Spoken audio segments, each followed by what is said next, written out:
First story. 10 seconds that destroyed my 20-year marriage. It's August in Northern Virginia, thick with heat and humidity that sticks to your skin. I haven't had the energy to shower after my morning trail run. I'm in what I like to call my mom armor. A baggy pair of Old Navy sweats, an oversized t-shirt, a pair of beat-up flip-flops, and my hair pulled back in a limp ponytail. This outfit is my shield.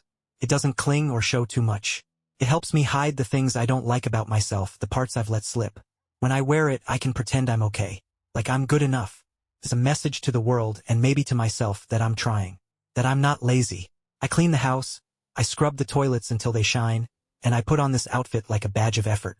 It whispers, see, I'm useful. I matter. Please don't give up on me. It compensates for the lack of makeup or any hint of style. It's a delicate balance, just enough to avoid being judged too harshly.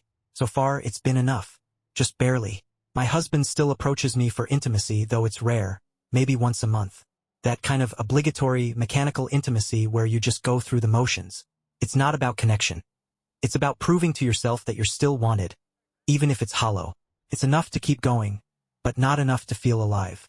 That evening, I was in the kitchen, slicing tomatoes and onions on the cutting board that's strictly reserved for the set of high-end knives he gave me for Christmas one year. I was preparing for dinner when he walked in from the deck, carrying a plate of hot off-the-grill burgers. Something felt off. I can't explain it, but my stomach twisted. I've always been the one to pursue him, to bridge the gap, to make things right. So I followed my instincts, walked up to him, and wrapped my arms around his shoulders. I stepped back slightly, my hands still resting on him, and looked into his eyes. Is everything okay? I asked, my voice trembling slightly. Are we okay? Deep down, I already knew the answer. I always do. I just didn't know what version of the truth he'd hit me with this time. Could it be repaired? Or was this finally the point of no return? Our relationship has been like a tire with a slow leak. I'd patch it up, inflate it, and keep going, hoping it would last just a little longer. But every tire eventually goes flat. And ours, well, it wasn't getting us anywhere anymore.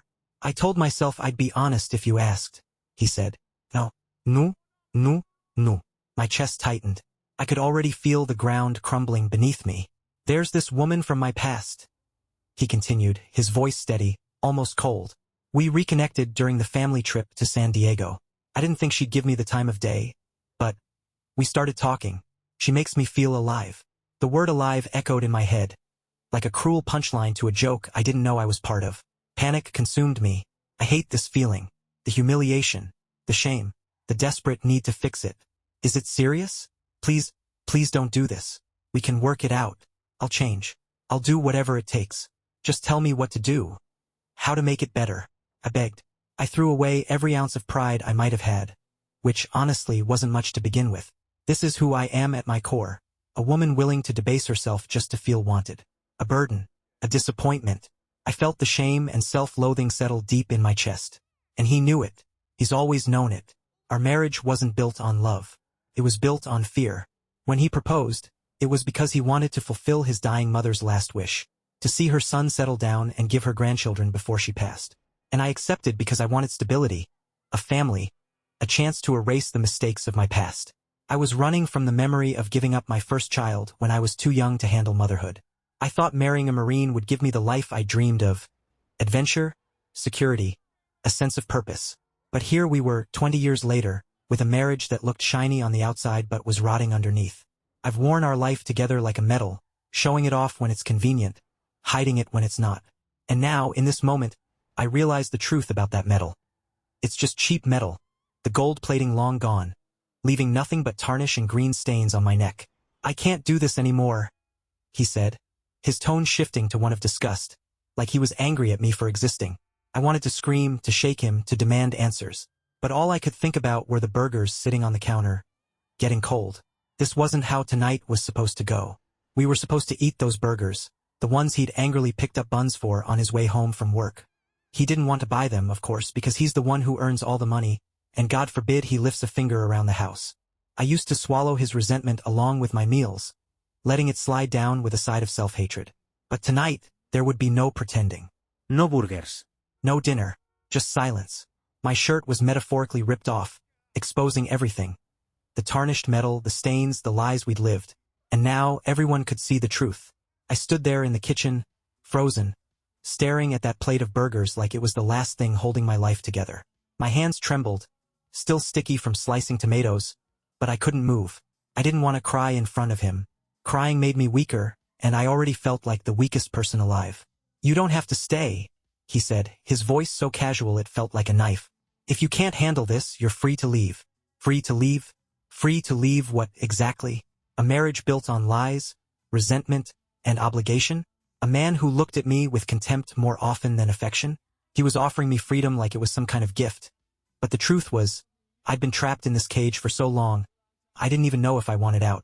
I turned to the sink, trying to focus on something, anything, other than the sinking pit in my stomach. I rinsed the knife I'd been using and placed it on the drying rack with more care than I'd ever given it before. It felt absurd, focusing on a knife when my entire life was collapsing.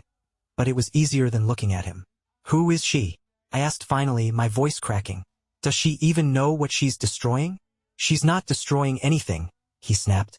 "Our marriage was already dead. This just brought it into focus." I felt the anger rise, a rare emotion for me. I'd spent so many years swallowing my rage, convincing myself I didn't have the right to it. But now it clawed its way out. "You're a coward," I said, my voice shaking but growing stronger. "You didn't try. You never tried. You just let us rot while I did all the work to keep this sinking ship afloat." He flinched, just barely, and I felt a small, bitter victory. But it wasn't enough. It never would be. "I gave you everything," I continued, the words tumbling out now. "I gave up who I was, what I wanted, just to be good enough for you. And you never even saw me." He didn't respond. He didn't have to. His silence said everything I already knew. I walked out of the kitchen, out of the house, barefoot and still wearing my stained sweats. The humid air wrapped around me like a suffocating blanket. But I didn't stop. I walked down the driveway, past the mailbox, and just kept going. I didn't know where I was headed. I didn't know what tomorrow would look like. But for the first time in years, I didn't care. For once, I wasn't trying to please him or anyone else. I was just moving forward, step by painful step, leaving behind 20 years of regret and fear. As I reached the edge of the neighborhood, I stopped and looked back. The house stood there, quiet and lifeless, a monument to everything I'd lost. But I didn't cry. Not this time. Instead, I turned around and kept walking. Because sometimes, the only way to survive is to leave the broken pieces behind and start over. Second story. Why I left my wife. A tale of exhaustion and betrayal. It started with the little things. Things I might have brushed off if I'd known what was coming. I'd wake up to find an empty ice cream tub left on the couch. Its contents melted into a sticky mess. My wife, Kimberly, would casually mention that she'd had some in the middle of the night and forgot to put it back in the freezer. Right, because that's such a difficult thing to remember. Soon it escalated. She began leaving food out overnight, completely ruining it. Yogurt containers would be half empty and warm on the dining table, milk left out until it soured, and salads I'd prepped ahead would sit abandoned on the counter, spoiled beyond hope. At 7 months pregnant, I wasn't exactly thrilled about wasting food. And let me tell you, the joy of opening the fridge to find it emptied or, better yet, the door left wide open all night was something else entirely. A real laugh riot. Then things got worse. A month later, Kimberly upped the ante. One morning, I woke up to find the back door standing open and our dog, Max, roaming outside. She told me she'd gone to sit on the porch at 3 a.m. because she couldn't sleep and had simply forgotten to close the door. I don't know about you, but I'd have to be hit over the head with a shovel to forget something like that. Another morning, I woke up to find the back door open, the gate swinging wide, and Max nowhere in sight. We got lucky that time. He was found 30 minutes later by a neighbor. Kimberly shrugged it off, claiming the wind had blown the gate open. Sure, because we all know that gusts of wind are notorious for unhooking latches. And if that wasn't enough, she started leaving the front door open too. Max escaped again, and while I was relieved no one came to rob us, I honestly wouldn't have minded if someone had stolen her instead. By the time I was 9 months pregnant, sleep was a distant memory. Most nights, I followed Kimberly around the house like a sleep-deprived watchdog, closing doors, putting food back where it belonged, and hiding anything she might ruin next. I even started locking the front door and stashing the keys in secret spots once she went to bed. But the back door didn't require a key, so that was another battle altogether. Her late-night antics weren't limited to food or doors, either. She'd take Max out into the backyard at ungodly hours to drink, screaming at me when I begged her to let the dog back inside.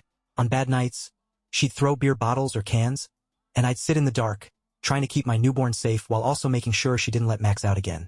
Some nights, she'd pass out in the yard, and I'd sneak out to bring Max inside. And then came the truly bizarre phase. After our daughter, Emma, was born, Kimberly started peeing in the strangest places, on the walls, in Max's water bowl, even on my plants. I suppose the plants didn't mind, but I sure as hell did. Every time I heard her get up at night, I'd trail behind her like a prison guard, trying to protect what was left of my sanity.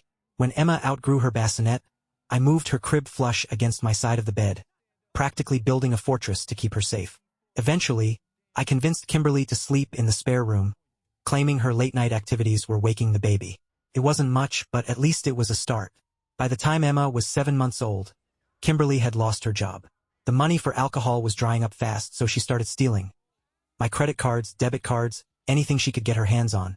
I resorted to hiding my purse in a new spot every night, though I'd often forget where by morning. The final straw was when the seizures started. Her doctor said it was likely alcohol withdrawal, but Kimberly refused to get help. They'd come on suddenly, often at night, with a blood-curdling scream that jolted me awake. I'd find her convulsing, smashing her head into the floor or the furniture, leaving me to try and protect her from herself.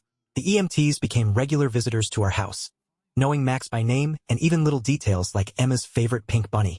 While they were lifesavers, I secretly felt a sliver of relief whenever they took her away for a few hours. Those moments of peace were rare and desperately needed. I finally left a year ago. Moving into my own place was terrifying, but I knew it was the only way to keep Emma safe. For months, I couldn't sleep properly. I'd set up my bed in the hallway outside her room, checking doors and locks obsessively, just in case. Over time, the nightmares started to fade. Now, over a year later, I can finally sleep again. Emma and I are safe. And while I still wake up once or twice to double-check everything, it's nothing compared to the constant fear I lived with before. Leaving Kimberly was the hardest decision I've ever made, but it was also the best one. Third story. I caught the guy she's dating wearing a wedding ring. "You're late, my friend," Jen called from the top of the steps. "By like 2 minutes," I replied as I ascended the steps with my daughter. "I was on time," Jen smirked. "Yeah, but you're a dick, so it doesn't count. You didn't have to deal with a 3-year-old refusing to get in the car because she's got the wrong color shoes on," I replied, rolling my eyes. As we came to a stop in front of Jen, my daughter raised her foot in the air and mumbled, "Pink, I like your pink shoes," Jen began. "Don't bother," I said. "She doesn't like pink today. Shall we go in?" We walked through the glass doors of the gym and up to the scanners. I removed my membership card from my pocket and swiped it on the machine. Looking over my shoulder, I noticed Jen had walked over to the reception desk. "Mommy, can we go swimming now?" my daughter asked, tugging on my jacket. "1 minute. Let's wait over here for Jen," I replied with one eyebrow raised. "I want rainbow sparkle shoes next time, Mommy," my daughter whispered. I don't think rainbow sparkle shoes are a thing," I said as Jen approached. "Sorry," Jen called as she jogged over to us. "I had to pay." I eyed her curiously. "Aren't you a member of this gym?" "Nah," she said, stuffing her wallet back into her bag. "Then why did you ask to go swimming with us at this gym?"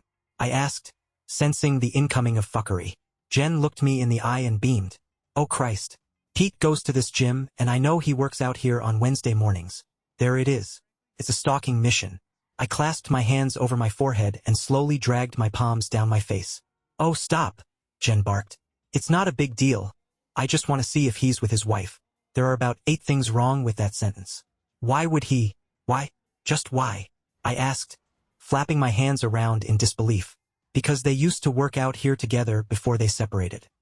He told me he comes alone now, and I want to make sure he's telling the truth." "Why are you talking about this on dates? Is there an expectation to provide family schedules now?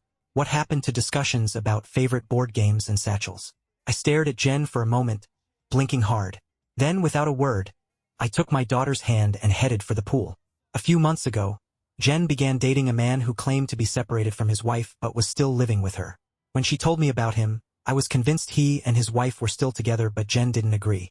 After splashing about in the pool, Jen changed quickly and headed for the reception area to wait around for Pete. In a totally normal way, 15 minutes later, when I'd finally got my daughter dry, dressed, and in her boring pink shoes, we headed for the exit. As we reached the changing room doors, Jen burst through them. I stepped aside to avoid colliding with her. "What are you doing?" I asked, exasperated. "I saw Pete," she hissed. "Did he see this crazy?" Is he behind you with a pitchfork? I scoffed. And you ran away? He didn't see me. He's on his own. No, wife, she announced as she raised a fist in the air. My daughter giggled and copied the celebratory move. No, don't get involved in this. I'm planning to raise you normal style. Fantastic. So, can we go? I asked in a deadpan voice. He's at the reception desk. You go and I'll stay here. I don't want him to think I'm stalking him, Jen replied. No, it's better to stifle the psycho tendencies until month 6. Just message me when he's gone, she added, guiding me and my daughter out the door. What? But what if he's there for ages? I don't even know what he looks like, I exclaimed. Yes, you do, Jen said with an eye roll. I showed you pictures.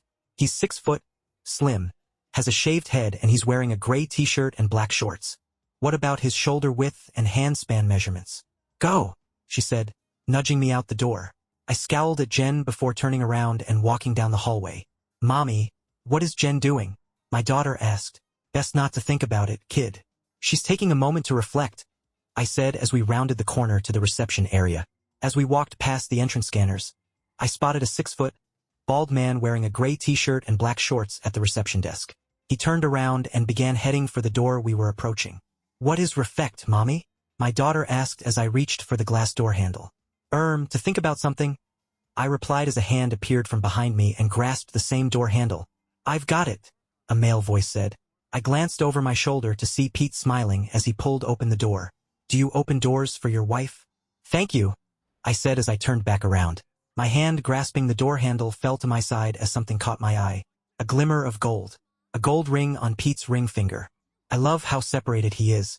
I walked through the doorway, calling out another thank you, and headed across the parking lot with my daughter.